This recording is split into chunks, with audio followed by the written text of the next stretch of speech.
Hey, this is Leach with Simpson Math, your local friendly statistics teacher. In this video, we're going to be looking at the binomial distribution. I have a pretty tangible, I think, example. We'll walk through making sure you understand the need for it, what is binomial, what's not binomial. We'll see how we can do it by hand simply. We'll talk about the mean, the standard deviation, but ultimately I will get to using Desmos and the 84, and we'll talk about the nspire for how to do this with technology. If you're here just for the technology, make sure to find the chapter links down below and jump to that. And then ultimately I will end with an example that you would not want to do it by hand because it would get quite tedious. So stick around, let's take a look at the binomial distribution. So we're going to be looking at left-handed people. As you can see, my Apple Pencil is in my right hand. I'm not left-handed. My oldest sister is. And it's about 10% of people are considered left-handed. We're just kind of simplifying it to just left-handed or right-handed. I'm not worrying about ambidextrous or any of those other things. So suppose that you were to watch 5 random people walk into a room. Notice I have the word random in air quotes. As a stat professor myself, I do get kind of picky about random. So I'm using that kind of in a fuzzy definition, just 5 unrelated independent people walk into a room. What's the probability that the first person that you see is left-handed and then the second to 5th people are right-handed? So like I said, it's independent. So the likelihood if one person's independent, it's not going to affect the next people. So I don't have to mess with any of those conditional statements. It's the first person and then the second and then the third and fourth and fifth are right. So first is left and the others and. So that's where it's all multiplication. Just a quick reminder that if you're dealing with probabilities are between 0 and 1. So if you do any sort of multiplication with numbers between 0 and 1, those numbers are going to get smaller. So by me having the first is left and the second and the third and the fourth and the fifth are right, every time I say an and, it's making it more restricted, less likely to happen. So that's why we are multiplying, which will make the number smaller.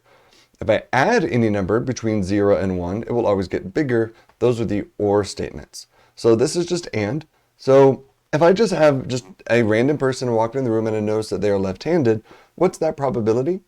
Well, like the problem says, that's 10%. So I'm just going to write down my 0.1. And then the second person walks into the room and they're right-handed. So it's just going to be 0.1 times 0.9. Now, where the 0.9 came from? Well, I'm dealing with left-handed, right-handed. Those are complementary processes, complementary probabilities. So the probability that someone is left-handed is 10%. 1 minus that is the probability that they're right. Like I said, I'm not worrying about ambidextrousness. So 1 minus 10% is the 90%. So if I just stop there, that's the probability that the first person's left and the second person's right. And I just in there, that's a 9% chance that that's just happened if I multiply those numbers together. Well, but let's just keep going. So that's my second. What's the probability that the third person is right-handed? Well, that'd be 0.9. And the fourth person is right. That'd be another times 0.9. And the fifth person is right-handed. That's another times 0.9. Sure would be nice if I could speed that up a little bit. I wrote times 0.9 several times. And in fact, we can. I can reinterpret this or rewrite this as saying that this is times 0.9 to the fourth. If I have just 0.9 times 0.9, that's squared, times another 0.9, that's cubed. So this time I'm having a times, 0.9 to the fourth. So I didn't worry about any formal probability statements out here just because it's a little bit weird because it's very kind of restrictive. So let me grab a calculator and figure that out because actually I don't know. 0.1 times 0.9 to the fourth. So that would be 0.06561. I just used just a little handheld calculator just to type that in. No stress on that. I guess I could have showed you. I'll just show you over here. Duh, I have Desmos up. So I just typed in 0.1 times, and I do need this parentheses. Well, I guess I don't need it. It's just really good anytime you do exponents to put parentheses around what's it containing. So to the fourth. So that's where I get the 0.06561. All right. So let's go back to the iPad. But that's not binomial necessarily. So let's look at this other situation and see how it's different. What's the probability that among the first 5 random people that walk into a room, there is exactly one person who's left-handed and the other 4 are right-handed? So first, just what's different? Well, in the first scenario, we had specifically the first person's left-handed and then the others are right. Here, that's not necessarily the case.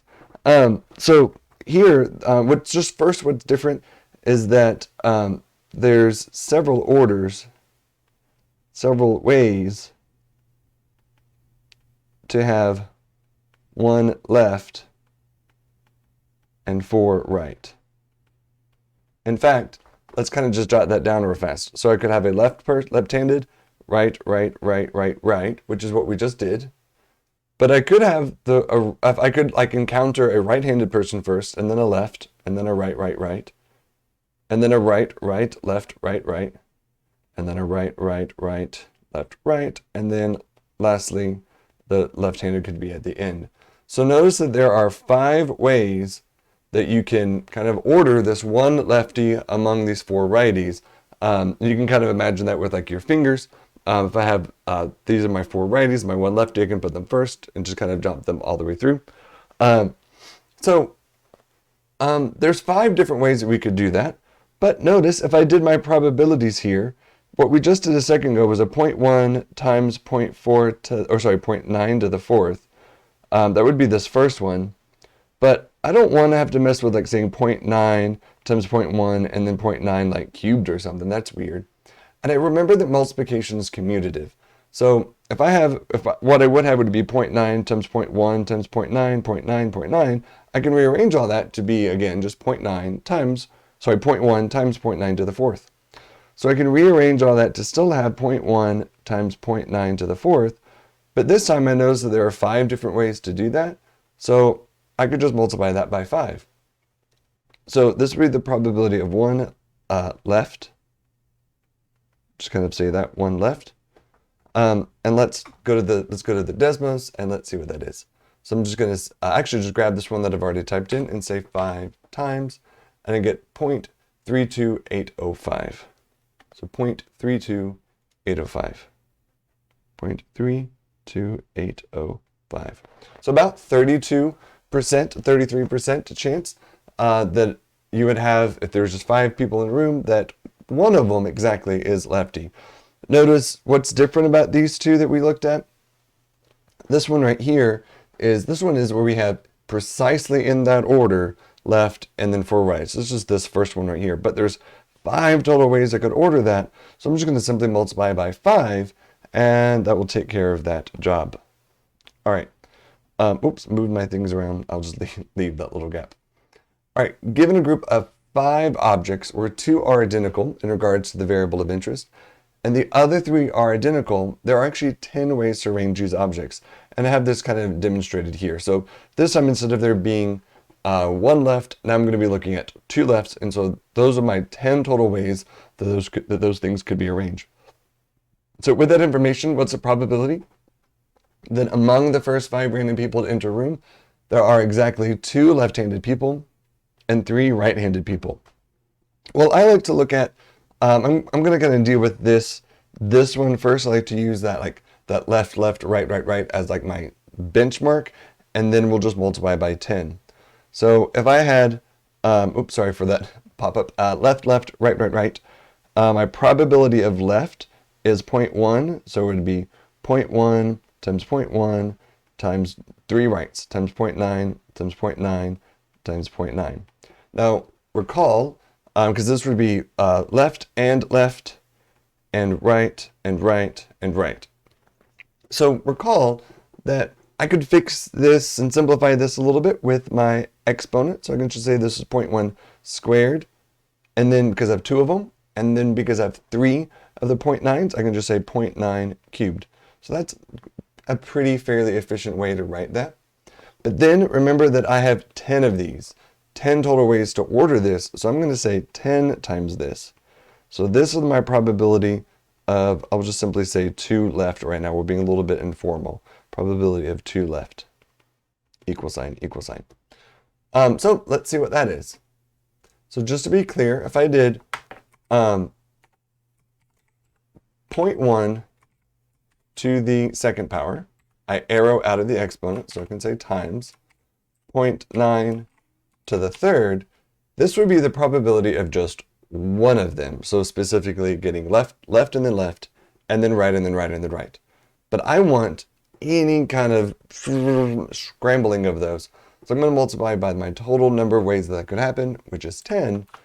And so if I multiply that by 10, notice I get a 7% chance, a 0.0729, so 7.29% chance.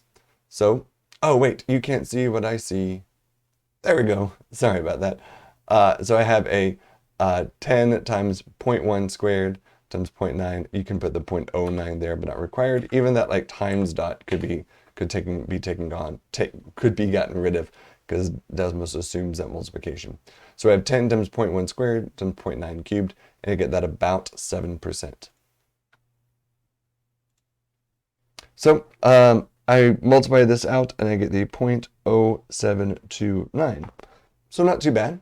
Now, we're not going to do this for all of them because I'm going to kind of reveal what we've been doing. So just to kind of summarize what we've been doing, we have in the previous two examples, we found that the number of ways we can arrange our successes, which is finding a person who is left-handed, out of our total number of trials, which is the number of random people walking into a room. So that was this first thing. So I found my number of arrangements, and then I multiplied it by our probability of successes raised to the successes. Notice that it was here, this was raised to 2, which is I was looking for 2 successes. There's an understood implied 1 right there that we were raising to. And then we multiplied this times our probability of failure raised to the number of failure. So notice I was expecting 3. In terms of, in this case, getting a right would be a failure. We talk about success and failure, not that success is a good thing and failure is a bad thing, just a success is what I'm looking for, failure is what I'm not looking for. So if you're looking for positive COVID tests, testing positive for COVID is not a good thing, but that would be my success, is what I'm looking for. And then testing negative would then be my failure. And notice I had 4 failures, so that's why I was raised to the 4th. So that's a nice little summary of what we did. The number of ways to arrange them, times my probability of success raised to the number of successes, times the probability of failure raised to the number of failures.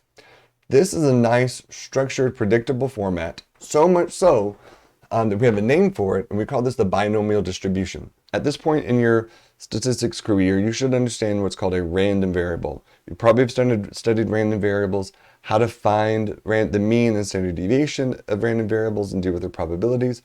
Getting that mean and standard deviation is kind of gross. What's nice about, and those probabilities even sometimes, but what's nice about the binomial distribution, because it follows a very specific structure, is a very predictable outcome under the right scenarios that we can kind of do it pretty efficiently. So a situation can be modeled by the binomial distribution if these kind of 4 things are taken into account. I like to use this BIN's mnemonic. So B stands for binary, I independent, N for number, and S for same. So first up with the binomial distribution, my outcomes have to be binary, have to be success or fail, a yes or no, an on or off. If for some reason I was wanting to count or determine whether, I don't have a bag of M&Ms and I'm wanting to look at the red M&Ms, well, then I could binary it, forcefully make it be binary, and the M&M is either red or it's not red. Notice I would not be concerned with if it's red or blue or pink, or no, there's no pink, red or blue or yellow or whatever. It would just be red or not red. I wouldn't worry about the color, it's red or not red. Well, in this case, it's left or right. Or if you want to worry about ambidextrous, it's left or not left. So it has to be a binary situation. So then, like I said, we deem that success or fail. From one trial to the other, they have to be independent. Its buddy is the S for same probability. We have to have the same probability of success, which, by the way, we're going to refer to as P, lowercase p for probability. So from trial to trial, we need the same probability, whether that's from just the fact that the probability has to stay the same, or we have to have independent trials. These two are kind of paired together because they're both kind of needed. So one, a common way that people confuse this is, so let's say if I have a deck of cards and I want to find the probability of getting a spade. If I pull out one single card, in that one moment, it could kind of think it's a bit binary. But if I hand you the card and you hold onto the card and then I reach into the deck to start pulling out another card, well, the probability that you get a spade has now suddenly changed because I don't have out of 52 cards anymore. If I keep giving you cards, my deck is diminishing, and depending upon whether you have a spade or not, that's changing the probability. So both, because it's not independent, the probability is changing. So that's one side. So obviously they have to be independent so that way they have the same probability. But let's say I had a bucket full of dice. Some of them are 6-sided dice, some of them it's 4, 8, 12, 20, whatever. I have all these different sided dice, and I want to find the number of times I can get a 2. And I take all these dice and I roll them out, and I count the number of ways I get a 2. Well, all those die rolls are independent of each other, but if you heard me say that there's all these different sides to the dice, they're not the same probability. So they have to be both independent and the same probability. They both kind of play together so that way from one trial to the next, it's the same. So in this case, I'm looking at 5 people. The probability that the first person is left-handed is 10%. Second person left-handed, 10%. Third person left-handed, 10%. Fourth, fifth, each of them have a 10% chance of being left-handed. And then the last key thing that makes this be a binomial distribution is that the numbers are the same. So there's kind of 2 different ways that we have our numbers the same. One, the number of trials are fixed. That's kind of the key thing. I'm not going to go until I get my first success, or go, until I get 2 failures or 7 failures or 6 successes, whatever.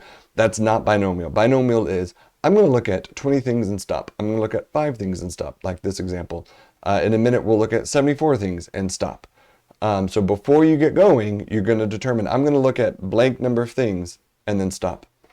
And then while you're looking at those number of things, you're going to be counting your number of successes. So I like to kind of think of its number in 2 different ways. Number of trials are fixed, and you're looking at your number of successes.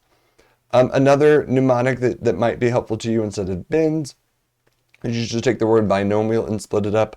Bi for binary, nom for that number thing, number of trials is fixed, and you're counting the number of successes. I for independent, and all, this one's a bit of the weird one, all probabilities are the same. So either mnemonic, take your pick, but make sure that before you do the binomial distribution, you have those 4 things going for you. Binary, independent trials, the number of trials are fixed, you're counting the number of successes, and the same probability. So before you freak out and go, this formula is awful and gross, hey, chill, you just did this. So first, this thing, the number of arrangements within things and k successes, is this weird thing right here that I'm about to talk about. It's called the binomial coefficient. So this is the ways that you count up those number of arrangements. So pause on that. We'll talk about that one sec. This p to the k, so if p is my probability of success and k is my number of successes, notice that this is just what we said a second ago, my probability of successes raised to my number of successes. And then this right here, if my probability of success is 10%, I subtract it from 1, 90%. If my probability of success is 25%, subtract it from 1, 75%. This is my probability of failure raised to what's going to be my number of failures. So if n is my total number of things and k is my number of successes, if I subtract them, I'll be left with my number of failures. So that's what this is. We've been doing that the last, what's it been so far? 19 minutes. Just one technical note is that Q is a shorthand that I often use for 1 minus P. So I usually don't, mathematicians, we're efficient, lazy, but accurate creatures. So I don't really want to keep writing 1 minus P. We'll often just shorthand it to Q, just the letter Q. Why Q? Well, because P is P for probability, and then we just use the next one right after it, which is also cute because it's like P but just flipped over, so kind of even visually kind of makes sense that it's complement because it's just mirrored image almost in a way. This is that formula. This should be familiar to you now. Let's just break this down. If you're good with, and especially if you know you're going to use technology, if you're good with this, then again, check the chapter titles and skip ahead. But let's talk about this thing called the binomial coefficient. So this, notice I am not writing n divided by k. I've not forgotten to write the fraction bar. This is just like a n over kind of k thing. This is the binomial coefficient. I'll often kind of read this as n choose k. You might see it as this NCR type thing, or it could be NCK like that. What it is this is the binomial coefficient. We're going to use factorials. Factorials you'll see down in just a second, but it is this formula. It's the n factorial on top over my number of successes factorial times by number of failures factorial. So again, like I said, if you're using technology like all the way to like the binomial distributions functions, then you don't need this, but it's good math to know. So first up, just what is this factorial? This isn't saying n, it's saying n factorial. So n factorial is n times 1 less than it times 1 less than that, on and on down, times 3 times 3 times 1. So what we just did a second ago, we did 5 choose 2. Again, this is not 5 halves. I did not forget to write the fraction bar. It's 5 choose 2. If you use it in terms of this like C notation, which this is how often technology tries to represent it, we put the 5 on the left, choose 2. So let's just plug it into the formula. Let me make sure we can see the formula here. So my n factorial, which is the 5 factorial, over the k factorial, which is the 2 factorial, and then 5 minus 2, which is n minus k, which will end up being the 3 factorial. So really, it's just 5 factorial over 2 factorial times 3 factorial. Don't try to distribute the factorial, just subtract the numbers. So let's write out what the factorial is. So 5 factorial is 5 times 4 times 3 times 2 times 1. If it was 20 factorial, it would be 20 times 19 times 18 times 17, on and on down to 5 times 4 times 3, 3 times 2 times 1. So we have 5 factorial over, here's my 2 factorial times my 3 factorial. What's always going to happen when you do this binomial coefficient, you will always get an integer. Scout's honor promise, it will have to happen. There's ways I can prove it, but that's not the focus of this video. So if I notice, I can take this 3 factorial and reduce all of it with parts of that 5 factorial. And then this 4 factorial, sorry, not factorial, just this 4 can reduce with just that 2, leaving a 2 up top. So 4 over 2 reduces to 2 over 1. And now if you look at my denominator, I really have a whole bunch of 1s because all these reduce to 1. This is reduced to 1. This 1 is still here. So I now have just 5 times 2 over a whole bunch of times 1s, or just 10. And that's what we had earlier. Just to relate this back to what we saw up here, when I said if I have 5 objects where 2 are identical and the other 3 are identical to themselves, there's 10 ways to arrange it, which is what we saw here. So mathematically, especially if you're thinking, good grief, I can't sort all those things out. You don't have to sort all those things out. That's what this formula is for. So let's just look at one that'd be a little bit bigger. So let's say I have 12 things, and I'm going to choose 4 of them to be my successes. I want 4 successes out of these 12. So another way to express that is that 12C4, or this is 12 choose 4. So I'm going to plug in my values, which is 12 minus 4 is really just 8 factorial. So I've written out my factorial. So I have 12 times 11 times 10 all the way down to 1. Here is my 4 factorial times my 8 factorial. What's nice is that 8 factorial is a big one, so I can just say bye, bye, bye, bye, bye, bye, bye, bye, bye. All those reduce down to 1. So then focusing on just this part, again, like I said, it's going to happen. You're going to have this be left as an integer. Let's just tackle this 9. 9 divided by 3 is a 3 over 1. So that 3 is gone, but I still have this 3 up top. Then this 10, I can say this 10 divided by this 2 is 5 over 1. So again, now this 2 is gone, and I'm left with just a 5 up top. This 11, well, 11's prime. You're not going to find anything to reduce with it unless there's another 11 on the bottom, and there's not. So let's take a look at this 12. 12 divided by 4 is 3 over 1. So now in my denominator, I have only just a whole bunch of times 1s. So that's just a 1. And then I have 3 times 11 times 5 times 3 in my numerator. And if you multiply those together, you get 495. So this means that if I have 12 objects and 4 of them, let's say just 4 of them are identical with each other, and the other 8 are identical with themselves, there are 495 different ways I can mix and match, sort those around, different kind of orders in a way. Maybe a little bit of a side note, because you might be hearing in the back of your brain a little tingling sensation of, I thought combination was an order. So just a little side note, in case you've been taught or talked about combinations and then its sister, permutation. So permutation is where I have, like, let's say 12 absolutely distinct objects. I can tell the difference between every single one of them. Permutation is the number of ways, number of orders I can sort those 12 objects. We start using combinations when we have things that are in common. You can kind of think C's for in common. So when you start having some things in common, it's not really that we're looking at the order anymore. It is different ways that we can kind of group those. You can so then technically it's, if I have 4 things, so if I have 12 things, there's 4 different, and I'm going to grab 4 of them out. There's 495 groups I could make. It also does apply in this if you have identical items and you're sorting those identical items, it then uses the combination. So don't let this hurt your understanding of combination versus permutation. This is for if you have items that are indistinguishable from each other in terms of a variable, like a whole bunch of lefties versus a whole bunch of righties. All right. So there's a really cool way to visualize these binomial coefficients. Oh, I didn't get into this. I didn't prepare it in my notes, but let me just jot this down real fast. We refer to this as the binomial coefficient. I just realized I didn't prep this, but I'll do it nonetheless. I'll do it now. Oh, actually, I'll do that in a second. Let me show you the Pascal's triangle. So let's talk about the Pascal's triangle. It is laid out first on one of our merch. I'm wearing the shirt for it. You see that shirt in the corner.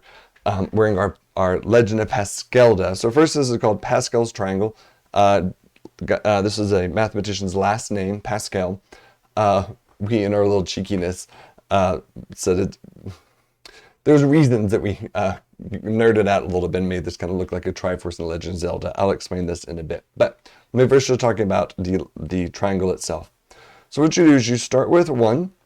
You can kind of imagine that there are zeros kind of just floating out here in space around everything. What you do is you add up around it the numbers diagonally down. So if I have a 0 plus 1, I get 1. A 0 plus 1, I get 1. So let's keep that pattern going. Now let's add up this imaginary 0 here. 0 plus 1 is 1. But now we have 1 plus 1 is 2. And add up the 0 plus 1 and we get a 1. Let's kind of, if you keep this pattern going, notice we get 1. 1 plus 2 is 3. 2 plus 1 is 3. 1 plus 1 is 1. We get 1. Notice 1 plus 3 is 4. 3 plus 3 is 6. 3 plus 1 is 4. 1 plus 0 is 1. So forth. I think I said 1 plus 1 is 1 earlier. That was wrong. 1 plus 0 is 1.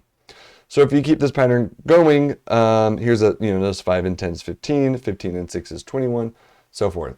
So what this happens is this is actually kind of the total number of this. Each of these individual numbers are our our binomial coefficients. We count the rows starting with 0. So this is actually row 0. In terms of columns, I have that super air quotes because they're not columned lined up vertically. They're kind of this way. So the columns start at 0 and work their way over to m. So in our example of if I have my ways of counting my left-handed people, if I look at row 5 and I count in 0, 1, there are 5 ways that I can have that I can arrange that one lefty in the room. And then if I have my 2 lefties, notice there's 10 ways that could happen. This Pascal's triangle is perfectly symmetric because notice if I have 3 ways, if I have 3 lefties in the room and 2 righties, it's the exact same thing as if I basically had, let me look at my fingers real fast. If I have if I have 2 failures and 3 successes, if I just change my point of view, now here's my failures and here's my successes. It's the same objects. It's the same number of things, same number of ways I could sort those things around. That it's just a point of view switch about what's your success or what's your failure. So if I have 2 failures and 3 successes, change my point of view. Now it's 3 successes and 2 failures. There's the same number of ways to arrange this. So if you notice that this table is perfect, let me draw a better vertical line. This table is perfectly symmetric. As you go on the other side, it's the same numbers there. So like I said a second ago, we call this the binomial coefficient. So if I had x plus y to the 4th power, I can expand this through what's called binomial expansion. Oh, I have the wrong thing up. There, that one. There we go. You were seeing my full iPad screen. I call this the binomial expansion. So if I had, I could write this as 1 x to the fourth plus 4. I'm just looking at these numbers right here. 1 x to the fourth plus 4 x cubed y plus 6 x squared y squared. And I'm going back down plus 4 x y cubed plus 1 y to the fourth. So these coefficients from the binomial expansion come directly from that. So that's why we refer to this as the binomial. These are binomial coefficients. So just a little bit of the colors, what's going on here. So I'm going to be rambling for a little bit about the Pascal's triangle. So do you have, hey, listen. So if you don't value power, courage, or wisdom, then you don't have to worry about the colors. But there is a thing called the Sierpinski triangle. I'm going to link to Mathagon down below, so you can kind of go to one of their website, Mathagon's website, and play with the Pascal's triangle. There's so many cool patterns and things about Pascal's triangle. I should make a video of it just by itself. But notice if you highlight the even numbers, you kind of get this a triforce. In this case, we have a triforce in a triforce. If you keep this going, so notice this ends at row 7. If you keep this going, we get a triforce in a, we have a triforce in a triforce, and then in a triforce again if we go out to row 15.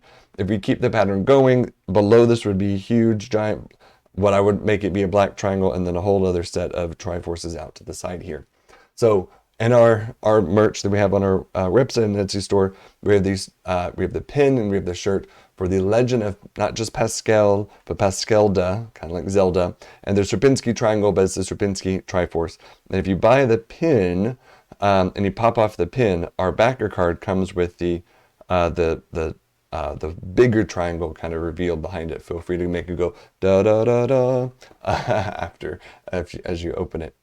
All right, so that's a little bit about the Pascal's triangle in terms of just how it's made and in an interesting relationship with the Sierpinski triangle. I want to kind of talk about the Pascal's triangle just a little bit more and relate it to Plinko. So there's a Price is Right pricing game called Plinko, where contestants are given these chips and they climb up to the top and they have anywhere to pick from where they want to drop it. But for simplicity's sake, let's say that they drop it where they should drop it, which is right down in the middle. If you watch it recently, Drew Carey, the host, he always keeps saying 10,000 right in the middle, 10,000 right in the middle, because it's like, for the love, put it right in the middle. But he can't say drop it right in the middle.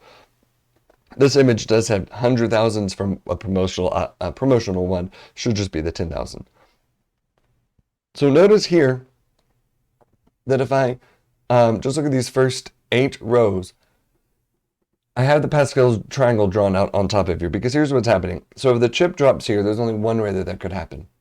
But let's take a look at getting to this one. Well, the chip could, if we basically imagine that there's a 50-50, because there is a 50-50 chance that it should drop on either side. So 50-50 chance it goes left, 50-50 goes right. So it could drop here, or then drop back to land in the 2. It could go to the right and then go to the left to land in the 2. So notice there's 2 paths in order for it to land in the 2. Well, what about this 3? Well, I could go to the left twice and the right once. I could go to the right once, left and then right and then left again. That's, again, 2 lefts, 1 right. Or I could go to the right first and then 2 lefts. So notice, regardless of how I travel here, I'm going to have 2 lefts and 1 right from our perspective, our point of view. So there's 3 unique paths I could take to get to that one. And in this case, since they're at this, if they're 50-50, then they're all equally likely. I can easily kind of figure out that probability. Notice that this is 8, which is, by the way, 2 cubed. That's another kind of interesting relationship that does go all the way throughout. It's 2 to the 0, 2 to the first, 2 squared, 2 cubed, if you add them up.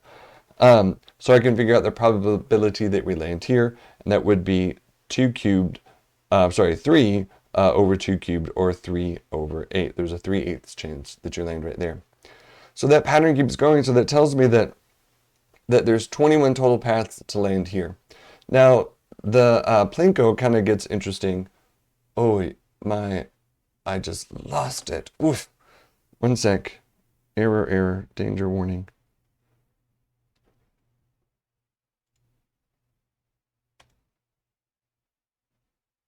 push buttons. If it's fast enough, I don't have to edit it. Oof, I don't just want to upload it tonight. Okay, here we go. All right. If we look at right here, as the chip travels, eventually, if you get really unlucky, you could kind of wander all the way over here and then it hits the wall and kind of bounces back. So it's not a full binomial distribution all the way down to the bottom. Anywhere you see a blue number, it is just straight from the Pascal's triangle, and it does just follow the binomial distribution. But there's a little bit of funny business that you'd have to do to count up over here on the sides. So if you're just counting unique paths to get to the bottom, there's 495 unique paths to get to this 1,000, or 54 unique paths to get down to this 100. But the problem with these red ones also is these aren't all equally likely now. In terms of these blue numbers, out of, this would be 2 to the whatever power, whatever row that is. This is, because should be, if there was no interruption, the Pascals, if these walls weren't here, there would be 4096, I think, 4096 total kind of options. But because of this wall interruption, these things aren't equally likely, because here, let me explain why right here. So, like I said, again, if this is too in the weeds, skip ahead in the next chapter. So, if the chip moves from here to there, it no longer has a 50-50 shot on where it's going to go. There's a 100% of the time it's going to go to this next one. So that's where it messes up. The likelihood that this is no longer 9, the 9 out of whatever that row is not the same as then just this, as then the rest of these, where each of those have an equally likely chance of landing here, because it's been kind of screwed up by this probability. So instead of, for me, just to help you figure out, I have figured out the probability that the chip lands wherever it ends up. I'd use the Pascal's triangle, knowing that there should be a 1 over here. That 1 kind of belongs there.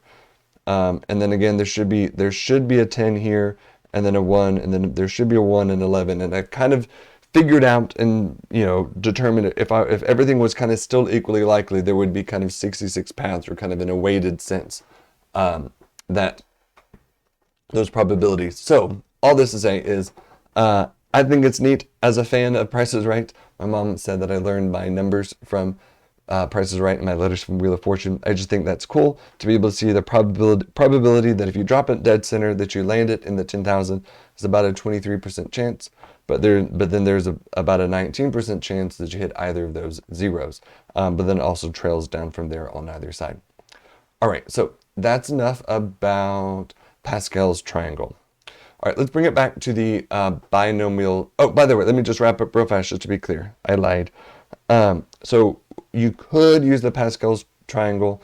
Let's say that there were, earlier we looked up 12 numbers and we saw that 495 right here. So if I had 12 values, if I had 12 objects and I wanted to know that if there were the fourth one in 0, 1, 2, 3, 4, this one is that fourth one. That's where that 495 came from. So I could kind of do that for all of those going forward. If you notice with this fifth row, this 1, 5, 10, 10, 5, 1, we're going to be using it down here in just a second. All right, so returning to the situation about 5 random people walking into a room and determining the probability that we have X number of left-handers. We're going to use a binomial distribution to find this probability and of all possible number of left-handers, 0, 1, 2, 3, 4, or 5. So I've jotted out all my possibilities, 0, 1, 2, 3, 4, 5. Do notice that there are 6 possibilities because there could be 0 and there could be all 5. I'm not going to go through all of this row by row, but this would be if you just use the formula raw. So you just plugged in exactly the formulas. Notice how there's lots of repetition. Each one of these are p's. Each one of these are 1 minus p's. So that's why those are very similar. This is all in choose k. So I have 5 objects with either 0, 1, 2, 3, 4, 5. Notice those numbers match. And then I always have n minus whatever this number is. So this same 0, this same number, this same number. All 3 of those are always the same number. And that's that formula raw. But in terms of it simplified, notice this 1, 5, 10, 10, 5, 1, that's what we saw just a second ago in the Pascal's triangle. That's the number of ways if I have 5 objects that I can arrange 0 things. Because think about why that's 1. If I have 0 things, that's it. That's the one way to arrange it, all failure. So fail, fail, fail, fail, fail. That's it. That's that one way. If I have all 5 success, success, success, success, success, success, there's that one way to do that. So that's those arrangements. So then I have 0.1 to the 0, to the first, to the second, to the third, to the fourth, to the fifth. And then notice I have, 5 minus 0 is 5, 5 minus 1 is 4, so forth. Few things to notice. Again, the sum of these numbers will always be 5. That's a pretty biggie. These will always have a sum of 1 if you add those up. And then let me just remind you, any non-zero number raised to the 0 power is 1. So this is really just 1 times 0.9 to the 5th. And this is 1 times 0.1 to the 5th times 1. So this is really just 0.1 to the 5th. Anything raised to the first is itself. That's why we don't really need that to the first here or here either. So you put these through the calculator. You can just type them in. I already have this done for us. And you get about 59% and about 33%, 7%, a little less than 1%, less than 0.5%, and then just this, what would that be? A 1,000%? Quite small. I've graphed this here, and I've used Desmos to graph this, and I really like the way that Desmos graphs it. Other books and people will use a histogram to graph binomial distributions. I am 0% not a fan. I guess actually I would say 100% not a fan or 0% a fan of that. Because what's going on here is, like, what's the probability that I get 0.7 of a left-hander or pi of a left-hander? Those things are not going to happen. I can't have a decimal number of left-hander people.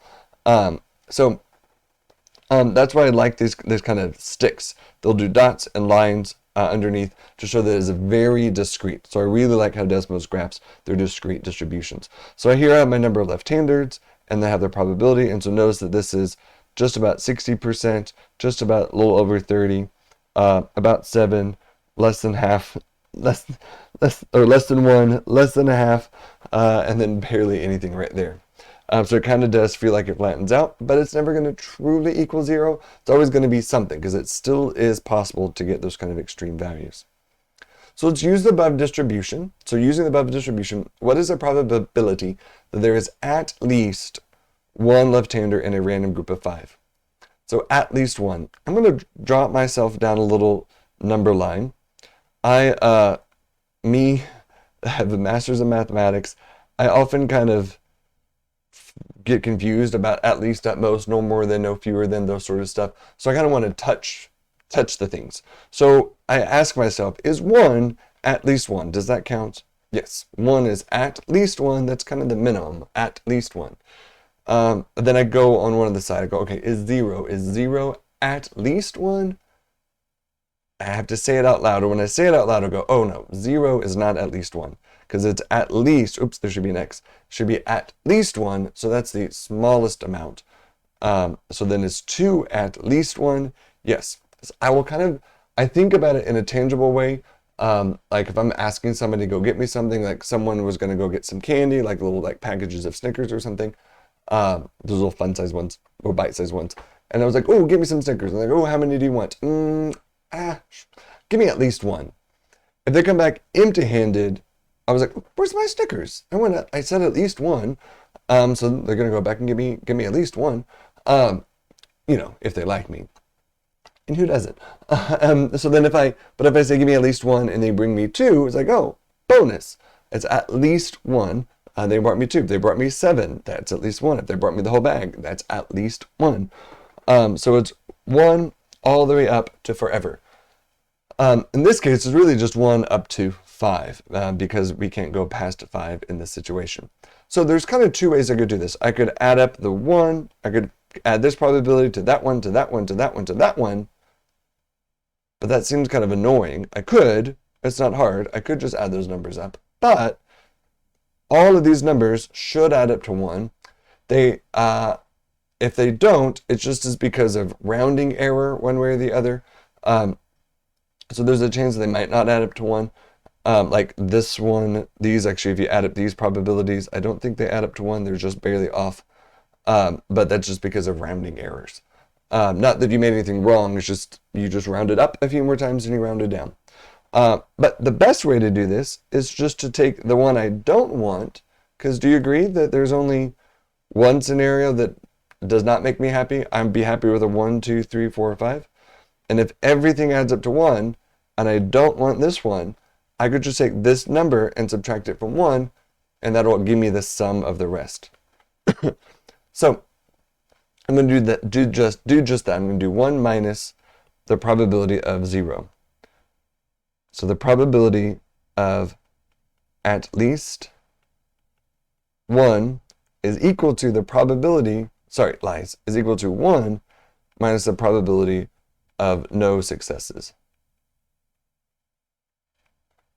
So from our table above, that's 1 minus, it's like 59%, 59049. 59049. I did not look this number up a second ago. So this is 1 minus 59049. So I get 40951.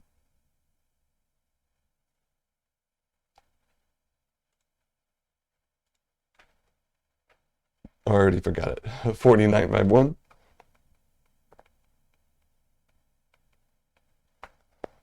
Like I said, I could add those up. If I was to add up this number plus this number plus, we would get the 40951. All right, let's shift gears just a little bit.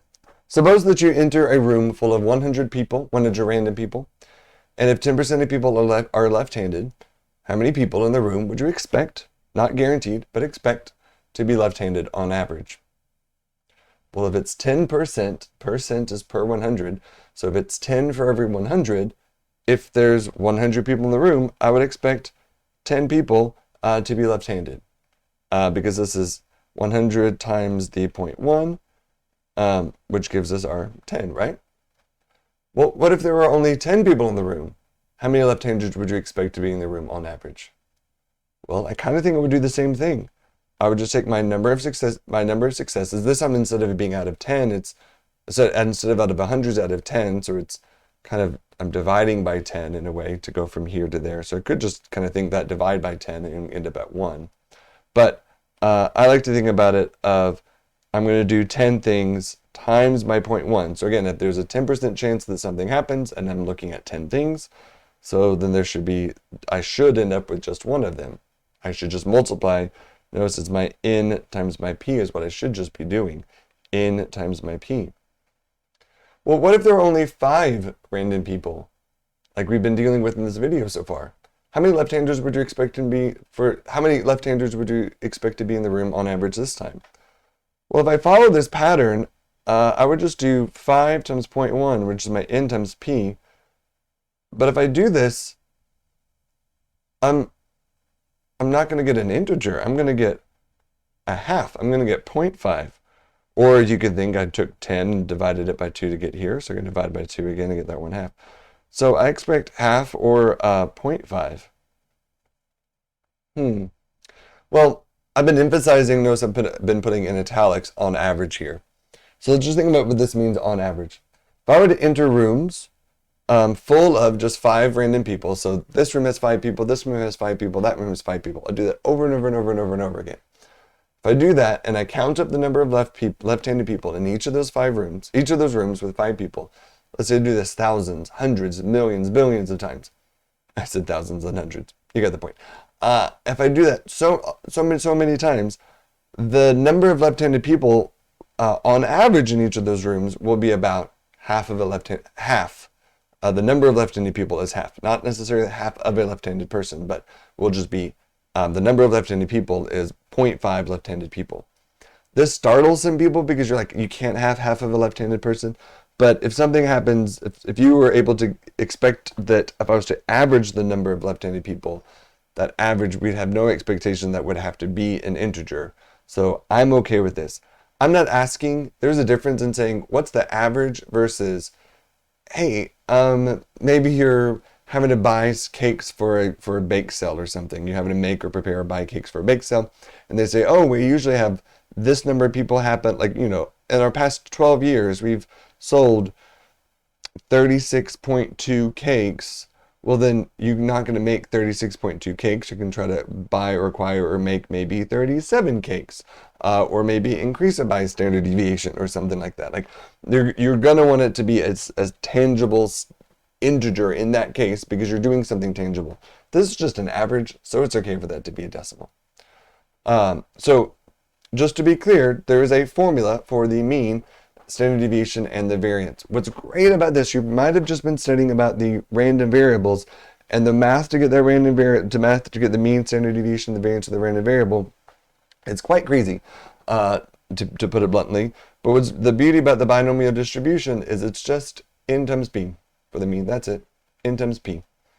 For the standard deviation, it's the square root of npq. Again, where q is 1 minus p, so if you're gonna just use the p, it would be in square root of np times 1 minus p, but I like just say npq. And then the variance, which you can just square this. If you just square this, so the square root goes away, you just have npq. So the mean, formula for the mean is np, which is like what we've just been doing. And let's use these formulas for the standard deviation, square root of npq and just npq. So what is the variance and standard deviation for the binomial random variable of x? The number of left-handed people in a room of 5. So let's find the variance first. So the variance, let me write var of x. The variance of x, let me turn it off one sec. There we go. All right, so the variance is npq.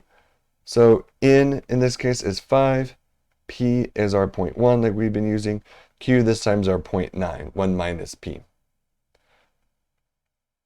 So N is 5, P is 0.1, Q is 0.9. Let me go over to Desmos and see what that is.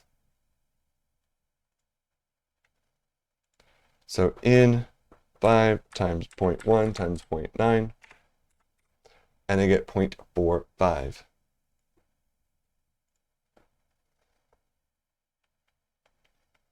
0.45 on the nose. You should generally get a decimal that terminates, or a reasonable fraction. If you had 1/3 right here, should have a very tangible fraction, or a decimal that terminates, most likely, when you're doing the variance. Now for the standard deviation, we're going to just square root 0.45. Oops, I wrote 0.49 because I was about to ask you. If this was 0.49, that would end up just being 0.7, because 49 is a perfect square. Square root of that is 7, so this would actually be 70%. And so I would expect this to be pretty close, pretty much around there. But let's go to Desmos and find out. So I'm going to just do the square root, and you shorthand, if you just type SQRT, you'll get the square root, square for SQ, root for RT. Square root of 0.45, and we get 0.67. Like I said, it should be pretty much around that 0.7. Another tip just in Desmos, if you know that this is the variance, you can say like V equals, and then just plug in the V right here. So there's a square root of that number, especially if you don't want to have to type that number out. This is really helpful for going from the standard deviation to the variance. You don't have to type out all the numbers. You could just type in like S equals and then say S squared. So 0.6708.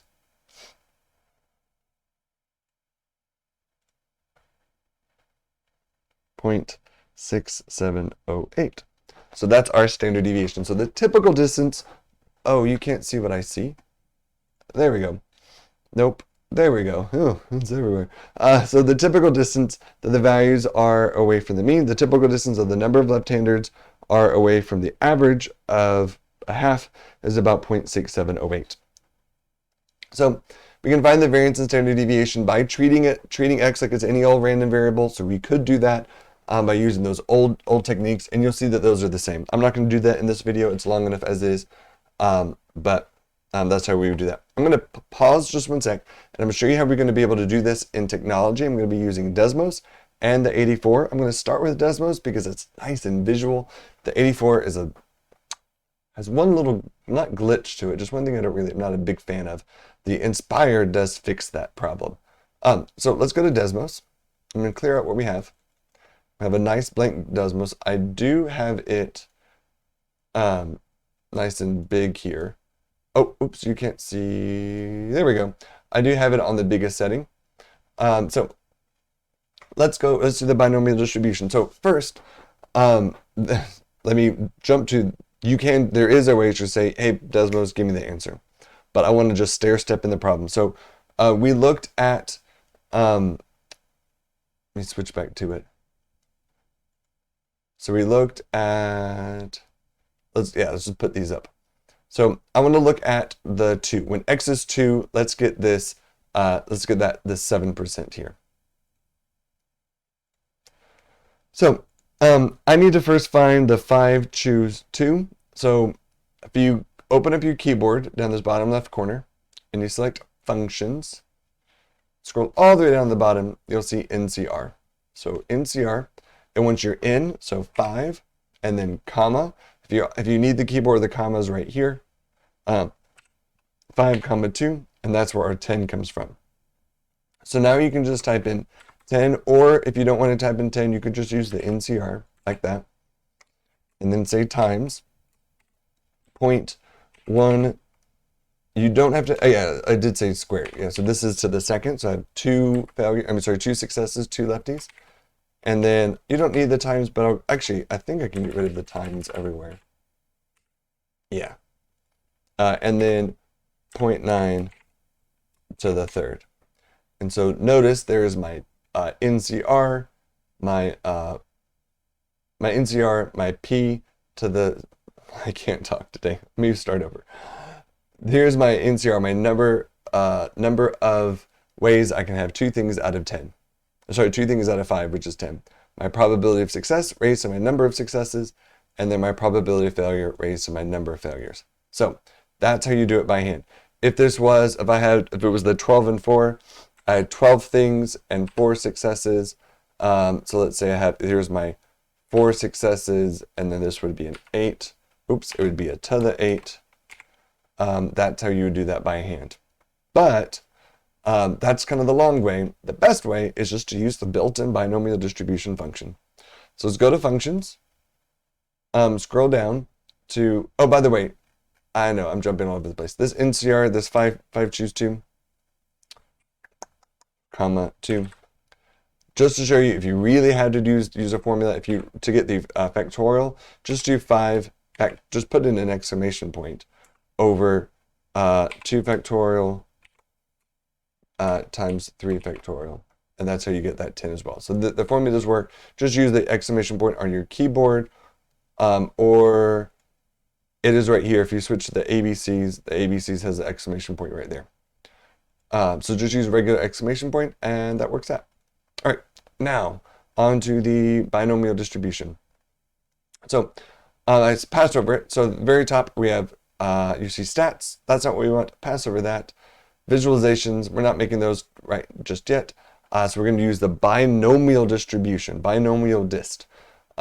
If you know what you're looking for, you just on your keyboard just type Binomial.DIST, open parentheses, or you could pull this up and click. There's nothing different in typing in Binomial.DIST, BINOMIAL, DIST, DIST, open parentheses, then going to the function. Do make sure it's binomial, not binom, but not binomial. I will often flip those A and the I. All right, it's a little bit small, but if you see where my mouse is pointing, it says this is trials, and this is success probability. This is Desmos trying to tell you what it wants. It's saying, I want to know my trials, which is N, and I want to know the success probability, which is P. If you tell it N and P, everything else is calculated for you. Because if you look back in the formula, that's all you need to know as well. N and P, and then your number of successes, but this will kind of give you all of those. So my N in this case is 5. Once I type in the 5, Desmos is trying to be helpful. So it's going, ooh, here's your trials is 5, great. Let's have your success probability be 0.5. I don't want my success probability to be 0.5. I want it to be what I want it to be. So I'm going to press comma, and then type in my success probability, which is 0.1. So that dramatically changes where that is. I don't want this to be black. I want this to be like blue. So I'm just going to press long press and switch this to blue. So here's the distribution. It's a little bit hard to see because it's just these dots. There's a little magnifying glass with a plus. Click on that, zooms into it for you. Actually does a bad job in this case. It zooms in a little bit too tall there, but that's fine. You can also manually, oops, that's the wrong button. You can also manually click on the wrench and adjust this, or maybe you want this to maybe go up to 0.8 so it's not as tall. And if you wanted to even like have it step by every 0.1 units, so that way you can see where those 0.1s are, that's how you can get a little bit nicer looking graph. Now, where are those sticks I showed you earlier? Well, first, let me just show you, if you want just a quick way to get the probabilities, just click or press on each of the dots. If you do miss, they do disappear. So click and press on the ones you want. And that does a pretty good job of showing all of them to 4 decimal places. This one knows it's 4 to 5 decimal places. It's exactly 0.00001. So to 4 decimal places, it does round down to 0. So to 4 decimal places, these are those values, but we have a better way of doing that. Check this box. This is find cumulative probability. And it's going from 0 to 5. 0 is the minimum always in the binomial distribution. The maximum is your n, so that's why it's always going from 0 to whatever your n is, 0 to 5 in this case. And that's where we get these sticks from. So notice it's adding it to 1, because if I add up every one of these heights, we will get 1, because that is the entirety of the distribution. I can't get a negative, I can't get a number bigger than 5, I can't get a fraction. These are all of the numbers. Earlier I wanted to find at least 1. Well, in this case, I could actually easily add them up. Let me shrink this in just a little bit again. Let's say I want this to start at, let's say negative 0.2. Let's say negative 0.4. There we go. So I can see the graph when the thing pops up. So this I'm going to do at least 1. So I'm going to go, I don't want the 0. So I'm going to start at 1 and have it go all the way up to 5. And so notice when I do, the 0 becomes an empty open dot and I don't see the vertical line anymore. And it shows me 1, 2, 3, 4, 5 all being added up. And that's where we get the 40951. If I wanted just to get, let's say, what's the probability of 1 or 2, then you just say 1 to 2, 1 comma 2, and that's the 0.4. So any of these possibilities. If I want to put this back to 5 really easily, you can just delete the maximum. If you just delete the minimum, it'll put it back to the 0. Notice those 0 and those 5, that's not your screen. They are a little bit gray just because that's Desmos saying I'm putting them there for you. So that's how we do it in Desmos. I really like it because you get the graph and the answer at the same time. Let me show you how you have to do it in the 84. So here's my 84. If you press second vars for the distribution button, distribution, dister, you could press down a bunch, but just press up to get to the bottom of the list. And I want to show you the binomial PDF or the CDF. The PDF is short for the probability density function. So what you need to know from that is it's P for probability, P for a single one probability. The binomial CDF, this is for the cumulative probability. It's a binomial cumulative distribution function. The D's are different numbers, different words, but that's not that big of a deal. It's C for cumulative, so it accumulates, so it's a multiple of them. So let's just first do the binomial PDF. So I wanted to find the probability that precisely I have two left-handers out of 5. So I have my trials is 5. That's my n. My p is my 0.1. So there, it's asking for n and p just like Desmos does. And it's saying, what's your number of successes? I want 2. And then come down and hit paste. If you're on an older 84 that doesn't have this wizard, one, you could find a buddy to try to have them move the operating system over. If you can't, then you just need to put it in this order: n, comma p, comma x. So you just press the comma, which is the button above the 7, and it works. You just have to remember what it wants: n, comma p, comma x. Press enter, and there's that same 7.29% that we were looking at earlier. Now, I want to find the difference between the binomial PDF. Oh, pro tip on the 84. let's say I want to now find, if I have 3 successes, I'm just going to arrow over and press 3, and there's that 0.081. I want it to be 1 now, arrow over, press the 1, click. Oh, by the way, what I'm doing is I'm going up, highlighting, pressing enter, and it's copying and pasting down so I can change my values. So that's how you can do that quickly. All right, but now I want to actually show one more pro tip since I'm filming this. You could, one other thing that's binomial in the binomial PDF, this X is actually optional. So if you leave it off, let me show you. It gives you the distribution we saw earlier. This is 0, this is 1, this is when X is 0, X is 1, X is 2, X is 3. It's a little bit tricky if you have a lot of X's. You can, oh, I think I messed it up. I can't press up. I just press left and right now, I can arrow around to the other values. This is helpful for if you put it into a list and put it into the list, it will kind of auto fill in. Let me show you what that looks like. So if you go to stat, edit, arrow up to just onto L1, and if you put into this space that binom PDF with it being blank. So if in here, if I'm typing it in my L1 spot, I press second distribution, binom PDF, and I leave the X blank, it will then autofill in. Do be careful because it does start at 0. So this is 0, 1, 2, 3, 4, 5. So I know it says 6, but that's actually the 5th one because it doesn't start at, because it starts numbering at 1 instead of starting numbering at 0. So that's a helpful way to, if you need to get the distribution quickly, then it will kind of space that out, and it's a little bit easier to see those numbers in the list there. Make sure to press quit so you don't put the next thing into the list. Now I'm going to do second vars for the distribution again. Let's go to the binom CDF. It's C for cumulative. So again, I have 5 trials. My P is 0.1, and my X value, let's put in the 2 and let's see what happens. I'm not going to break it. Let's just see what happens. So here I get the 99144. If you notice, if I add up this 59, this 32, and this 7, I'm going to get this 99%. This is the probability of me getting 0, 1, or 2. It's adding up this. So it's adding up whatever X value, it's looking up that X value and all the probabilities on or below it and adding them up for the cumulative. There's no way in the 84 to say from here to there.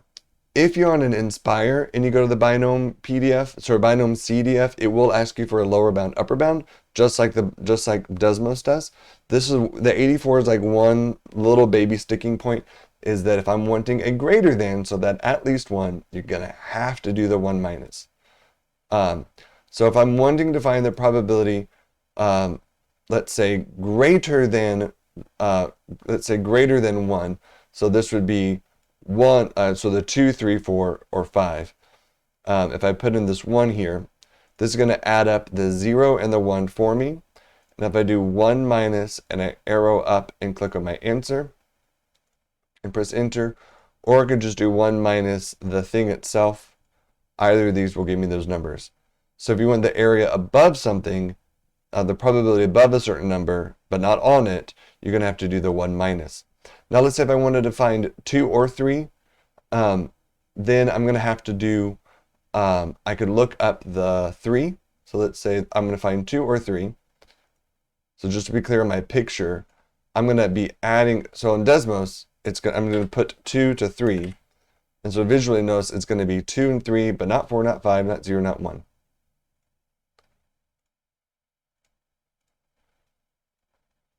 So on here, if I look up the bigger number first, so look up the bigger number, the 3, that's the 99, and then I'm going to look up the smaller number, that I don't want, which will be the 1. So what this is this, if I look at 3 less than, I get 99. I look at 1 less than, I get this 91. And so if I subtract those two,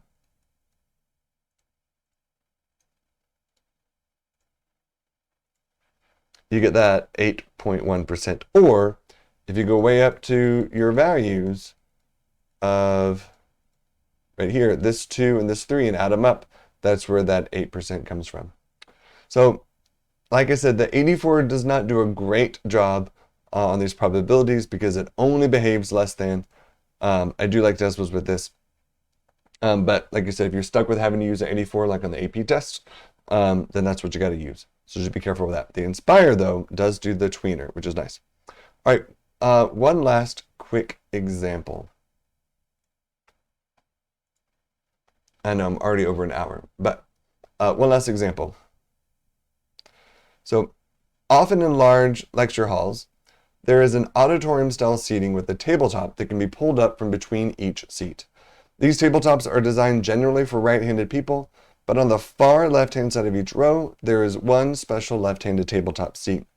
So here's a rendering of a classroom. There's a furniture company named Hertz Furniture. There's a website right there, and there are saying, hey, look at what you can put in your classroom. It'll look like this.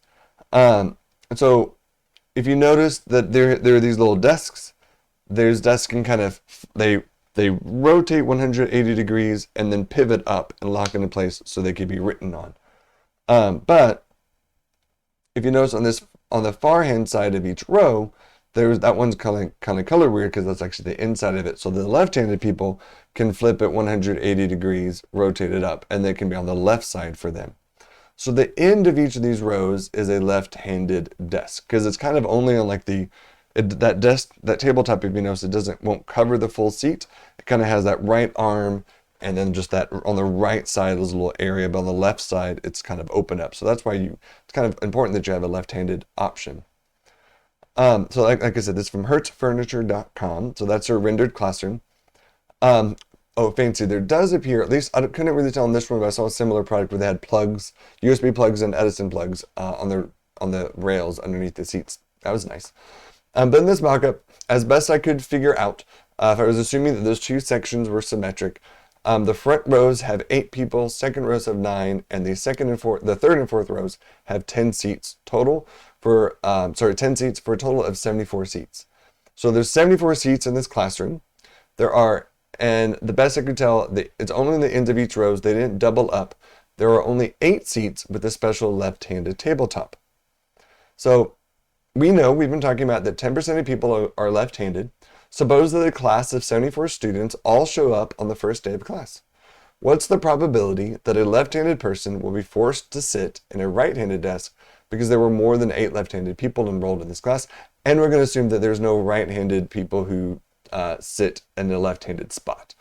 So we're going to use technology to find our final answer, but let's show appropriate work and communication. So before we jump to technology, let's just make sure we're clear with this problem. So I want to find, just to be clear, I have my situation is I have 74 desks, or actually really it's 74 people. I have 74 people. The probability that we get someone is left-handed is 10%. So there's a 0.1 or 10% chance for a left-handed person. We've been talking about binomial distribution. This binomial, so if I have 74 just random people signing up for the class, I'm assuming they're independent. Each person has a 10% chance of being left-handed. They're either left or they're not. I'm just going through the bins. So binary, it's either left or not. Each person's independent. They all have the 10% chance. And then I'm going to be looking at 74 people and stopping. I'm not going until I get like 8 left-handed and stopping. I'm going all the way to 74 and stopping. Whether I count 20 left-handed people or 1 left-handed people, going to 74 and then stopping. So I want to find so what I'm trying to determine is what's the probability that a left-handed person has to sit in a right-handed desk. So if there's exactly 8 left-handed people, then the 8 left-handed people will have a seat. Will be able to sit in the left-handed desks. If there's 6 left-handed people, then maybe a right-handed person will get stuck sitting in a left-handed desk. But I'm wanting to know what happens if a left-handed person ends up getting, what's the probability the left-handed person has to sit in a right-handed desk? So we have the probability that my number of oh, let me define real fast. X is the number of left-handed people in this class. So let's find the probability that X is greater than or equal to 9. So I want to find the probability that we have 9, because if there was 9, that 9th person would be stuck having to sit in the wrong desk. 9, 10, 11, all the way up to 74. I don't want to count up all those. Heck, I don't even want to do 0, 1, 2, 3, 4, 5, 6, 7, 8. So that's where we're going to do technology. But first, just to be clear, so this would be the probability that X is 9 plus the probability that X is 10 plus ... plus the probability that X is 74. Depending upon your professor, your instructor, they might want you to do a little bit more than this, but it's really good, really good to be able to communicate this part. But let's go ahead and show you how you would apply, just use the binomial distribution. So let's use our binomial coefficient. My n is 74. My x in this case is 9, so that's 74 choose 9. I don't care what that number is. I'm just going to write it down. That's representing that number, 74 choose 9. I have a 10% chance of a left-handed person raised to the 9th times 90% chance for the others. So I'm going to do 74 minus 9 and get 65. Then I'm going to add that to 74 choose 10. 0.1 to the 10th. 0.9 to the 64. 74 minus 10. And then plus ... plus 74 choose 74, which by the way is just 1. 0.1 to the 74, which would be basically impossible. And then 0.9 to the 0 power, which is 1. So that's communicating the work that we want. So now let's go over to Desmos. And let's do it. I'm going to reset everything so it changed my... Oh, no, it still has that step, but let's undo that. I'm going to change my binomial distribution. Actually, let me just start it from scratch. So let me do my, open up my keypad, say functions, scroll down and do Binomial.DIST, or I could just type in Binomial.DIST. And then my trials is 74. And my probability of success is 0.1. And then press this zoom fit button. Oops. I'm going to use my scroll wheel just a little bit just to make it be a little bit bigger. Let me turn on my cumulative probability. So we can see here about this that it is pretty heavily centered over here on the left, which makes sense because that's that 10% chance of being left-handed, so it should be over here in that way far lower left-hand part. So now let's answer the question. I want to find the probability that it's 9 up to 74. So I just put in 9 and it'll go up to 74. And it turns out that there's about a 32% chance that if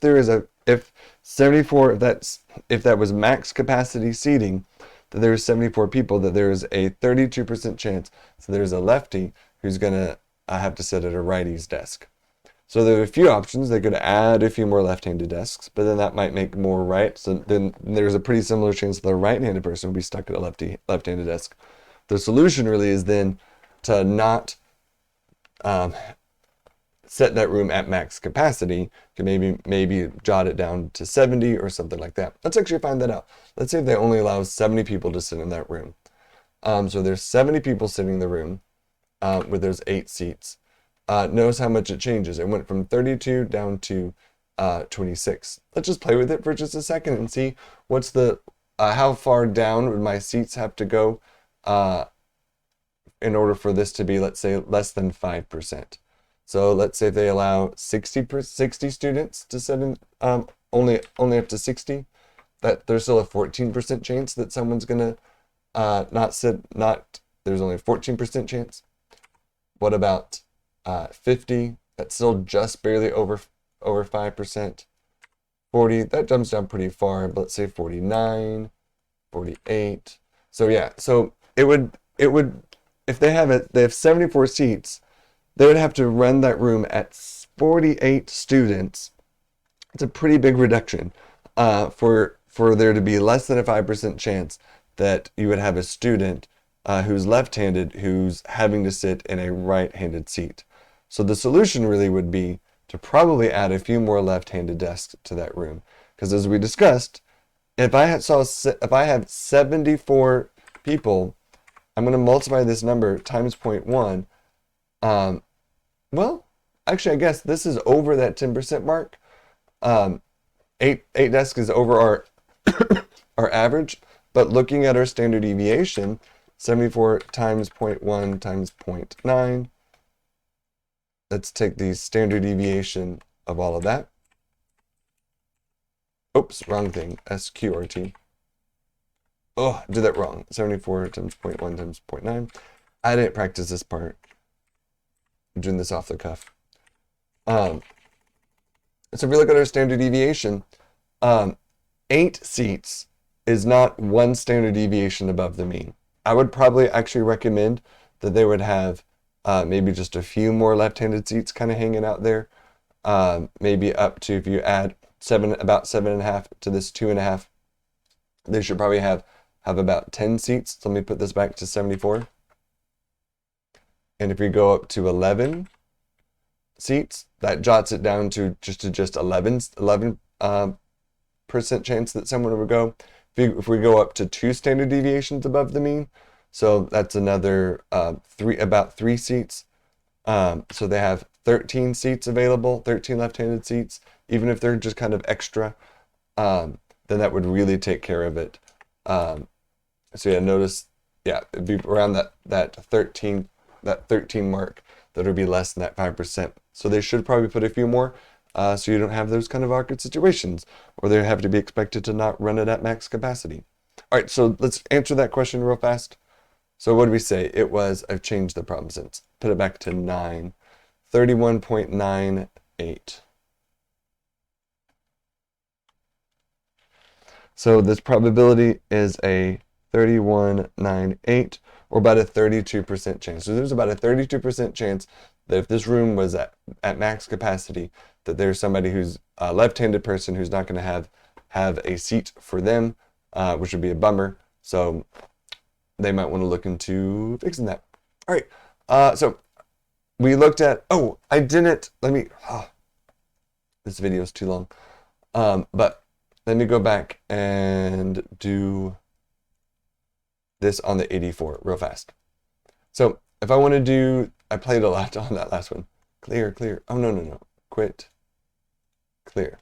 Okay. So let's do this real fast. The binomial distribution. Let's find greater 9 or greater. So I'm going to go ahead and put in my 1 minus because I'm needing to go above. I'm needing to go above this. So, because I'm needing a greater than. So if I put in the 8 in the CDF, it's going to go 8 less. I want more than 9 or more than 8, 9 or more. So I'm going to do the CDF, the binomial CDF. I have 74 desks, 74 people, 10% chance that they're lefties. And I want to find the probability that there's 8 or fewer, and add all those up, and then subtract that from 1. And then notice we get that same number that we got over here. So you have to kind of think, and I would even kind of physically draw out something like this, get on the number line, kind of draw out what you're needing. Let me actually just go over to my iPad real fast to show that. So I would maybe, if I was using on the 84, I would just draw yourself a quick little number line and say, okay, here's 8, 9, 10, 7, 6.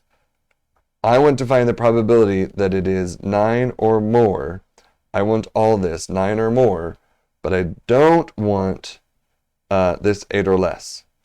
So if I do 1 minus this 8 or less, then that will give me this 9 or more that I want. I'm physical, I'm tangible, I need to be able to touch it. So sometimes that kind of helps me out just by kind of looking at that to go, okay, so I will put in the 8 or less, and that will give me the 9 or more when I subtract that from 1. Okay, an hour and a half long. This is way too long. I should... Whatever. It's here. It's done. Hopefully it helps. Hope the chapters are good. Like, subscribe, do all the things. I'll see you in the next video. Bye.